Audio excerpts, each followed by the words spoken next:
Advocate N Lalkumar, അങ്ങേക്ക് ഓർമ്മയുണ്ടാകും, ഒരുപക്ഷേ നിലമ്പൂർ തെരഞ്ഞെടുപ്പ് പ്രഖ്യാപിക്കുന്ന ദിവസം നമ്മൾ ഒരുമിച്ച് ചർച്ചയിലുണ്ടായിരുന്നു. അപ്പോൾ അന്ന് ഞാൻ ചർച്ചയുടെ ഒരു ഘട്ടത്തിൽ താങ്കളോട് ചോദിച്ചിരുന്നു, ഈ അടുത്ത കാലത്ത് നമ്മൾ കണ്ട ഉപതെരഞ്ഞെടുപ്പുകളിൽ നിന്നും വ്യത്യസ്തമായി അല്പം കൂടി രാഷ്ട്രീയം ചർച്ച ചെയ്യുന്ന ഒന്നായി നിലമ്പൂരിലെ തെരഞ്ഞെടുപ്പ് മാറും എന്നുള്ള പ്രതീക്ഷയുണ്ടോ എന്നുള്ളത്. അന്ന് നമുക്ക് ചില ഊഹാപോഹങ്ങൾ മാത്രമായിരുന്നു ഉണ്ടായിരുന്നത്, എന്തൊക്കെ വിഷയം ഈ തെരഞ്ഞെടുപ്പിലേക്ക് വരും എന്നത് സംബന്ധിച്ച്. ഇപ്പോൾ നോക്കൂ, ഏതാണ്ടൊരു പിക്ചറിൽ ഒരു ക്ലാരിറ്റി ഉണ്ട്. എങ്ങനെയാണ് താങ്കൾ വിലയിരുത്തുന്നത് ഒരു രാഷ്ട്രീയ നിരീക്ഷകൻ എന്ന നിലയിൽ ഈ ദിവസത്തെ പ്രചാരണങ്ങൾ?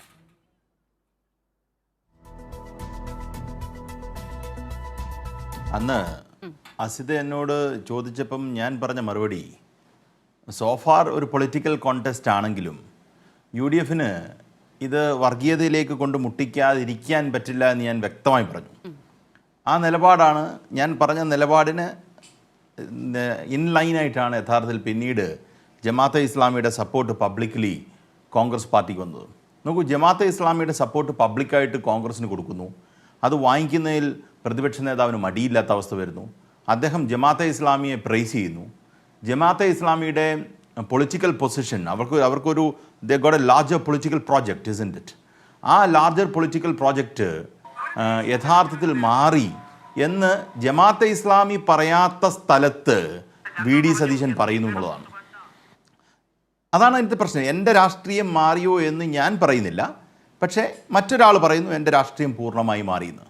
ഈ ഒരു പൊളിറ്റിക്കൽ അല്ലെങ്കിൽ ആ പർട്ടിക്കുലർ പൊസിഷനെ ഇൻ്റർപ്രറ്റ് ചെയ്തെടുത്തത് ആ രീതിയിലാണ്. എന്താണ് VD സതീശൻ ഉദ്ദേശിക്കുന്നത്?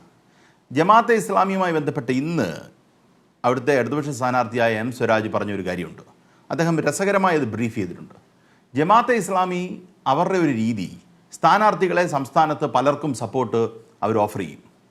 ആ സപ്പോർട്ട് ഓഫർ ചെയ്യുമ്പം സംഭവിക്കുക എന്താ? നമ്മൾ ആദ്യം തന്നെ പറയും വർഗീയ കക്ഷിയുടെ ഒരു വോട്ടും വേണ്ട എന്ന് നമ്മൾ വ്യക്തമായി പറയും. ഇവർ ഓരോ സ്ഥാനാർത്ഥികൾക്കും സ്വാഭാവികമായി ഈ ഓരോ പഞ്ചായത്ത് അടങ്ങുന്ന സ്ഥലങ്ങളിൽ ഇവർ സപ്പോർട്ട് ഓഫർ ചെയ്യുന്ന ഒരു രീതി ഉണ്ടായിരുന്നു. അത് മാറി യഥാർത്ഥത്തിൽ ജമാഅത്തെ ഇസ്ലാമി എന്ന മൗദൂദി രാഷ്ട്രീയത്തിനെ അടിസ്ഥാനപ്പെടുത്തി ഒരു പൊളിറ്റിക്കൽ പാർട്ടി ഉണ്ടാക്കിയ ശേഷം, ഒരു പൊളിറ്റിക്കൽ പാർട്ടി എന്തിനാണ് ഉണ്ടാക്കുന്നത്? ഇപ്പോൾ CPIM എന്ന് പറഞ്ഞ കമ്മ്യൂണിസ്റ്റ് പാർട്ടി എന്തിനാണ് ഉണ്ടാക്കുന്നത്? അല്ലെങ്കിൽ കോൺഗ്രസ് എങ്ങനെയാണ് നിലനിൽക്കുന്നത്? അവരുടെ ഒരു ഐഡിയോളജിക്കൽ ഫ്രെയിംവർക്കിന് ഒരു പൊളിറ്റിക്കൽ ആംസ് കൊടുക്കുക എന്നുള്ളതാണ് ലക്ഷ്യം, അല്ലേ? അങ്ങനെ നിൽക്കുന്ന ഒരു അന്തരീക്ഷത്തിൽ എന്ന് വെച്ചാൽ ജമാഅത്തെ ഇസ്ലാമിയുടെ അടിസ്ഥാന രാഷ്ട്രീയത്തെ യഥാർത്ഥത്തിൽ പ്രചരിപ്പിക്കാനും അത് സംസ്ഥാനത്ത് വ്യാപകമാക്കാനും അത് രാഷ്ട്രീയമായി കൊണ്ടുവരാനും ശ്രമിക്കുന്ന ആ കാലത്തിൽ VD സതീശൻ പറയുകയാണ് അവരുടെ പൊളിറ്റിക്കൽ പ്രോജക്റ്റ് വിട്ടുവെന്ന്. അത് എന്ത് അടിസ്ഥാനത്തിലാണ് പറയുന്നതെന്ന് യഥാർത്ഥത്തിൽ കോൺഗ്രസിൻ്റെ പ്രതിനിധി വിശദീകരിക്കുമെന്നാണ് ഞാൻ കരുതുന്നത്. കാര്യം ആ വിഷയവുമായി ബന്ധപ്പെട്ടൊരു വിശദീകരണത്തിൻ്റെ ആവശ്യം ഈ സംസ്ഥാനത്തുണ്ട്. എന്തുകൊണ്ട്? കാര്യം ജമാഅത്തെ ഇസ്ലാമിയോ ഈ മുസ്ലിം ക്ലർജിയോ, പല മുസ്ലിം ക്ലർജിയും ഇതുമായിട്ട് കണക്റ്റഡ് ആണ്, അല്ലേ? അവർ ഒരിക്കലും ഒരു പൊസിഷൻ പറയുന്നില്ല ജമാഅത്തെ ഇസ്ലാമിയുടെ രാഷ്ട്രീയം മാറിയെന്ന്. ഈവൻ ലീഗ് പറയുന്നില്ല. ശ്രദ്ധിച്ചു നോക്കൂ, ലീഗിന് ആ മണ്ണിൻ്റെ രാഷ്ട്രീയം ഇച്ചിരി വ്യക്തമായിട്ട് അറിയാം. അതുകൊണ്ടാണ് സഖാവ് അനിൽകുമാർ പറഞ്ഞ ആ വാദത്തിന് വലിയ പ്രസക്തി ഉണ്ടായി വരുന്നത്. അദ്ദേഹം പറഞ്ഞ എന്താണ്, ലീഗ് ഇത് പറയുന്നുണ്ടോ? ആ ചോദ്യം വളരെ പേർട്ടിനൻ്റ് ആയിട്ടുള്ളൊരു ക്വസ്റ്റ്യനാണ്. VD സതീശൻ മാത്രമേ പറയുന്നുള്ളൂ. ഈ പറയുന്ന കോൺഗ്രസിനകത്ത് പോലും എല്ലാവരും ഇത് പറയുന്നില്ല. ഇതും പ്രസക്തമായ ഒരു കാര്യമാണ്. അപ്പോൾ ജമാഅത്തയുടെ കാര്യം ഇവർ പറയുന്നൊരു കാര്യമാണ്, ജമാഅത്തെ പണ്ട് LDF സപ്പോർട്ട് ചെയ്തിട്ടുണ്ട്. അതല്ല ഇവിടുത്തെ പ്രശ്നം. അത് നമ്മൾ മനസ്സിലാക്കേണ്ട ഒരു കാര്യം, അവരൊരു പൊളിറ്റിക്കൽ പ്രോജക്റ്റായിട്ട് വരുന്നു, അവരൊരു പാർട്ടി ഉണ്ടാക്കുന്നു, വെൽഫെയർ പാർട്ടി എന്ന് വരുന്നു, ഗ്യാസ് കുറ്റി അടയാളത്തിൽ അവർ ഈ രാജ്യത്ത് മൊത്തം മത്സരിക്കുന്നു. ആ ഇക്വേഷൻ മാറിക്കഴിഞ്ഞിരിക്കുന്നു.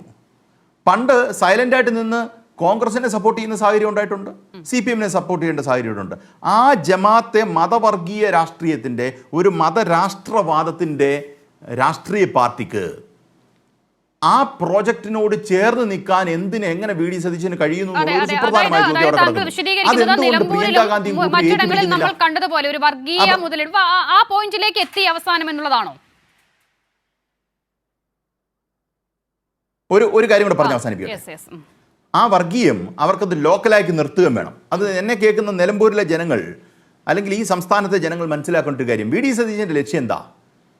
ഒരു മുസ്ലിം പോളറൈസേഷൻ എന്ന് പറയുന്ന ഒരു ശ്രമം നടത്തുന്ന വഴി അത് ലിമിറ്റഡ് ആയിട്ട് ഇവിടെ നിൽക്കണം. എന്നുവെച്ചാൽ കോൺഗ്രസ് ജമാഅത്തെ ഇസ്ലാമി എന്ന് പറയുന്ന ജമാഅത്തയുടെ വെൽഫെയർ രാഷ്ട്രീയവുമായിട്ട് ചേർന്ന് നിൽക്കുന്ന വെൽഫെയർ പാർട്ടിയുമായിട്ട് UDF ചേരുമ്പോഴും അവർക്ക് ഒരു നാഷണൽ ലൈനിൽ അതിന് വലിയ പ്രൊപ്പഗാൻഡ ഉണ്ടാകാൻ പാടില്ല. കാര്യം ഞങ്ങൾ ചെറിയ രീതിയിൽ ഇവരുമായിട്ട് ഒരു അഡ്ജസ്റ്റ്മെൻറ്റിനനുസരിച്ച് രാഷ്ട്രീയത്തിൽ നേട്ടം ഉണ്ടാക്കണം. ഈ പറയുന്ന ഈ എപ്പിസോഡ് ഒരു കാരണവശാലും രാഹുൽ ഗാന്ധിയും അല്ലെങ്കിൽ പ്രിയങ്ക ഗാന്ധിയും സോണിയാഗാന്ധിയും അടങ്ങുന്ന നാഷണൽ പ്രോജക്റ്റിലേക്ക് വരുമ്പം അവരുടെ പൊളിറ്റിക്കൽ പൊസിഷൻ ഡൈല്യൂട്ട് ചെയ്യാൻ പാടില്ല. കാര്യം അവർ മറ്റേ BJP-കാർ എടുത്ത് കളിക്കുന്നത് നമ്മൾ കാണുന്നതാണ്. അപ്പം അവർക്ക് ഇതിൻ്റെ ലക്ഷ്യമെന്നാൽ VD സതീശൻ എന്ന് പറയുന്ന രാഷ്ട്രീയക്കാരൻ്റെ ലക്ഷ്യം മാത്രമായി അത് വരുന്നു എന്നുള്ളതാണ്. അതുകൊണ്ടാണ് വളരെ ഓപ്പൺലി അത് കളിക്കുന്നത്. UDF-നകത്ത് പോലും വിഭിന്നമായ സ്വരം ഉണ്ടാകാൻ സാധ്യതയുള്ളത്.